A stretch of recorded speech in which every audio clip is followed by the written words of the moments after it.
मैंने एक उड़ती सी निगाह उस पर डाली। हाँ, वह तुषार ही तो है। चश्मे का फ्रेम बदल गया है। एक अंतराल के बाद मैं दिल्ली अधिवेशन में आई थी। वहीं से लौटते समय स्टेशन पर अचानक तुषार दिख गया था। मेरा अल्हड़पन और बेरुखी ही हमारे बिछोह का कारण बना था। मैंने चोर निगाह से उसकी गतिविधियों का बारीकी से निरीक्षण किया, वह देखने के लिए कि शायद उसके साथ कोई और सहयोगी या जीवन साथी हो, लेकिन ऐसा कोई नहीं दिखा। नहीं, मैं जानबूझकर एक दो बार उसके सामने से गुजरी, परंतु कुछ बोली नहीं। लेकिन उसने भी मुझे अनदेखा कर दिया। मेरा अंतर्मन एक बार फिर आहत हो गया था। तभी मेरी गाड़ी आ गई और मैं अपने कंपार्टमेंट पर चढ़ गई। 5 मिनट के विराम के बाद रेल ने एक लंबी सीटी दी और धीरे धीरे स्टेशन छोड़ने लगी। मेरी निगाहें अभी भी तुषार को ही ढूंढ रही थी। धुंधली होती तस्वीर को जब मैंने ध्यान से देखा, तब पाया कि तुषार अपलक मेरे कंपार्टमेंट को देख रहा है, शायद इस उम्मीद से कि गाड़ी रुक जाएगी और मैं रेल से उतरकर तुषार के पास पहुंच जाऊंगी। मैंने एक चादर निकाली और बर्थ पर लेटकर ओढ़ लिया। तुषार को देखकर एकाएक पुरानी यादें ताज़ा हो चली थी। मैं 4 भाइयों में अपने पापा की इकलौती लाडली बेटी और लाडली बहन थी। मुझे हाथों हाथ लिया जाता था। इसी लाड प्यार ने मुझे अल्हड़ और मुफ्फट बना दिया था। माँ जब कोई संस्कार की बात करती, घर गृहस्थी और दुनियादारी की बात बताती, तब मैं बेरुखी से उसे हवा में उड़ा देती। पढ़ाई लिखाई और खाते खेलते बचपन कब गुजर गया मालूम ही नहीं पड़ा। जब तुषार अपने माता पिता के साथ मुझे देखने आया, तब एहसास हुआ कि मैं बड़ी हो गई हूँ। मेरी खुशी के लिए मेरे चारों भाई हाथ बांधे खड़े थे। पापा दबाई आंखों से मुझे देख रहे थे। इस समय हिम्मत और समझदारी से काम ले रही थी तो मेरी माँ, जो हर तरह से यह कोशिश कर रही थी कि तुषार मुझसे शादी के लिए हाँ कह दे, लेकिन मैं अभी भी अपने छोटी नादान बच्ची समझ रही थी। इसलिए माँ द्वारा चाय लाने के लिए कहने पर मैंने बेरुखी से कह दिया था, वाह माँ, शादी आपको करनी है या मुझे? अरे हम लोगों को भी 4 मिनट का समय दो बात करने के लिए, एक दूसरे को समझने समझाने के लिए। इस पर सभी जोर से हंस दिया और तुषार की मम्मी ने कहा कि बहन जी, बिटिया सही कह रही है।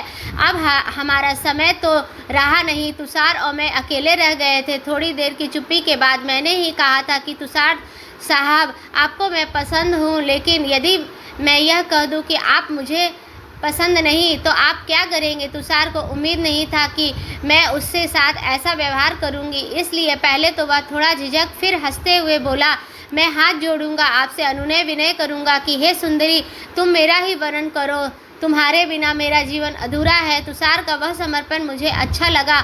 इसके बाद हम दोनों इधर उधर की बातें करते रहे। तुषार बैंक में अधिकारी है। हमारी इच्छानुसार शादी की तारीख 6 माह के बाद ही पक्की कर दी गई। इस बीच मम्मी बराबर कोशिश करती रही कि उसके व्यवहार में परिवर्तन लाऊं और घर गृहस्थी की बातें सीख लूं, लेकिन मैं हमेशा बेफिक्री से कह देती, डोंट वरी मम्मी, मैंने तुषार को परख लिया है, वह तो मेरी उंगलियों पर नाचने वाला है। शादी के बाद तुषार जितना झुकता गया, मैं उसे और झुकाती गई। वह जीवन में कुछ बहुत सामंजस्य स्थापित करके चलने वाला था। वह अक्सर कहा करता था, भाई हम तो ठहरे बैंक वाले, प्रबंधन की भी सुननी पड़ती है, स्टाफ की भी और ग्राहकों की भी, किसी को नाराज नहीं कर सकते। अब एक तुम और बढ़ गई हो। इस बीच मेरी और नौकरी समाज कल्याण बोर्ड से सचिव पद पर लग गई। तुषार बैंक जाते समय मुझे गाड़ी से ऑफिस छोड़ देता और वापसी में पिकअप कर लेता था। एक बार मेरी मीटिंग चल रही थी, मैं 1 घंटे लेट हो गई थी। जब मैंने उसके लिए खेद व्यक्त किया, तब तुषार हंसते हुए बोला, अरे हमने तो जनाब का 28 साल इंतज़ार किया है, अब से 1 घंटे का इंतज़ार कोई मायने नहीं रखता। मैंने यह महसूस किया कि मेरा तो स्वभाव ही मुंहफट था। मैं बिना सोचे समझे किसी को भी कुछ भी बोल देती हूँ, जिसे तुषार को सहन कर लेता था, लेकिन उसकी मम्मी पापा के साथ मेरा यह व्यवहार उसे पसंद नहीं था। 1-2 बार उसने मुझे टोका भी, तब मैं ही उसे कह देती, मैं कैसी हूँ यह तुम्हें शादी के पहले देखना था। उसके बावजूद तुषार मुझे अपने व्यवहार में संयम बरतने के लिए कहता और मैं उसकी अपेक्षा कर देती। धीरे धीरे तुषार के मन की ग्रंथियों से मेरे व्यवहार के कारण स्नेह का प्रवाह कम होने लगा। उसने मुझे भरपूर मौके और समय दिया कि मैं उसकी अपेक्षानुसार बन जाऊं, लेकिन मेरी हठी स्वभाव और लापरवाही उसे बाधक बन रही थी। तब जब तुषार का दिल्ली ट्रांसफ़र हो गया तो मैंने कहा था, मैं यहीं रहकर अपनी नौकरी करनी चाहती हूँ, तुम अकेले ही दिल्ली चले जाओ, आगे देखेंगे। और तुषार दिल्ली आ गया था। मेरी बेरुखी और अल्हड़पन के कारण उसका भोपाल आना कम हो गया था। पत्र और फ़ोन का संपर्क भी धीरे धीरे टूट गया था और हम दोनों अनजान से हो गए थे। मैं अकेली ही इसलिए अधिकांश समय मायके में ही गुजरता था। माँ और भाई जब तुषार के पास जाने के लिए ज़्यादा जिद करते थे तो मैं अपनी नौकरी का वास्ता देकर उन्हें चुप करा देती थी। शायद कोई स्टेशन आ गया था। उतरने और चढ़ने वालों की आपाधापी मची हुई थी। तुषार को देखकर आज अच्छा लग रहा था। कभी कभी मैं सोचती, जब क्या स्वयं मेरे द्वारा ही पैदा की गई समस्या की कभी कोई हल निकल पाएगा। मेरी नासमझी की सज़ा तुषार भोग रहा था। मैंने शादी के बाद उसे दिया ही क्या था? अपनी समस्याएं उसे सामंजस्य स्थापित करने के नाम पर त्याग ही किया था। मेरे अकेले वापस आने पर सभी तरह तरह के प्रश्न कर रहे थे। तुषार मिला था क्या? उससे बात हुई थी?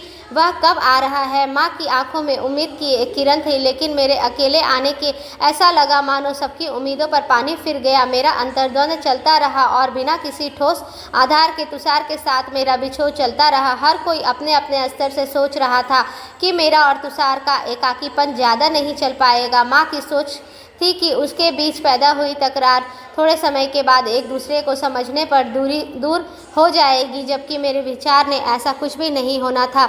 मेरी हम उम्र सहेलियों की सोच थी कि शादी के बाद एक शारीरिक संतुष्टि की भी ज़रूरत होती है, जिससे कारण मेरा और तुषार का बिछोह अधिक दिन नहीं चल सकेगा। मैं हैरान थी कि मेरा अल्हड़पन इन सब बातों से ऊपर था। बादलों की गड़गड़ाहट और बिजली की चमक के बीच मैं तुषार की छवि को हृदय में बसाकर ही संतुष्ट हो जाती थी, तो ठंड की कपकपाहट होने पर रजाई के अंदर तुषार की उपस्थिति को काल्पनिक एहसास दे संतुष्टि हो जाती थी। राह चलने से महसूस करती थी तुषार मेरे साथ है। एक बात मेरे दिलो दिमाग में जरूर घूमती रहती थी कि मैं तो एक काल्पनिक मनस्थिति से संतुष्ट हो लेती हूँ, परंतु तुषार भी तो एक संपूर्ण पुरुष है। और फिर भी वह राति काम में इस दुनिया में विचरण कर रहा था। वह अपनी शारीरिक संतुष्टि और मानसिक शांति के लिए अगर किसी और की बाहों में विश्राम करने लगा तो मेरा क्या होगा? बस यही आकर मेरा समीकरण गड़बड़ा गया। मेरा विश्वास डोल गया और एक तीव्र वेदना से हृदय जल उठा। मैं अब और विवाद तथा उपहास का केंद्र बनना नहीं चाहती थी। मुझे अपने कृत्यों पर गंभीरता से सोचना था और तुषार के प्रति अनन्य भाव से समर्पित होना था। मेरा अंतर्मन चित्कार कर रहा था, शिव की क्रोधाग्नि से यज्ञ विध्वंस होने से पहले मुझे शिव की शरण में चले जाना चाहिए। आज मैं शिव और तुषार में समरूपता देख रही थी। भोला भाला तुषार मेरे सुख के लिए उनके विष का प्याला पी लिया था, क्रोध को त्याग दिया था, अपनी कामाग्नि पर संयम था, तुषाराघात कर दिया था। दिन तो काम काज में गुजर जाता, लेकिन रात तो बड़ी मुश्किल से गुजर रही थी। बाद में मुझे यह भी मालूम हुआ कि हमारे मिलन के लिए ही मेरे भाइयों ने तुषार को मेरे दिल्ली जाने से कार्यक्रम के बारे में बताया था, लेकिन हमारे मिलन का यह अभिमान सफल न होने सका। अब घर के सभी लोग उदासीन हो गए थे। अब अकेले चलते हुए ही राह बनानी थी। तुषार की तरफ रुझान होने पर परिस्थितियां बदली सी नजर आने लगी थी।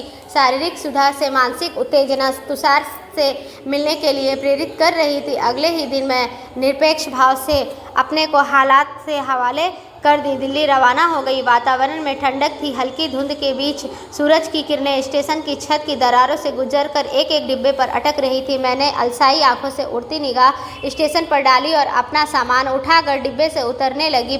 तभी प्लेटफॉर्म के एक कोने में मालगाड़ी से सटे एक आदमी को देखकर मेरी निगाहें फिर थम गई थी। वही जाना पहचाना चेहरा, उड़ते बाल, रुमाल के चश्मे के कांच पर जमी धुंध और साफ करते तुषार। पर क्या तुषार रोज इसी तरह स्टेशन पर आता है मेरे इंतजार में, या कोई और हो जिसे छोड़ने या लेने वह आता है? मैं उदासीन भाव से गेट की तरफ बढ़ने लगी। तभी तुषार पास आया और सामान अपने हाथ में लेते हुए बोला, चलो घर चले। और मैं एक आज्ञाकारी बच्चे की तरह उनके पीछे चल दी। मेरे व्यवहार में आई गंभीरता और सकारात्मकता सोच को देखते हुए मेरे घर में निकलते पर मेरे भाइयों ने तुषार को फ़ोन कर दिया था। तुषार और मैं नए नवेले दुल्हन की तरह घूमते हुए हनीमून का लुत्फ़ ले रहे थे। तुषार कह रहा था, हमारे इस स्वच्छंद मिलन में विलंब जरूर हुआ है, लेकिन वैवाहिक जीवन में बिना किन्हीं दबाव, अहम एवं पूर्वाग्रहों के समर्पण ही सार्थक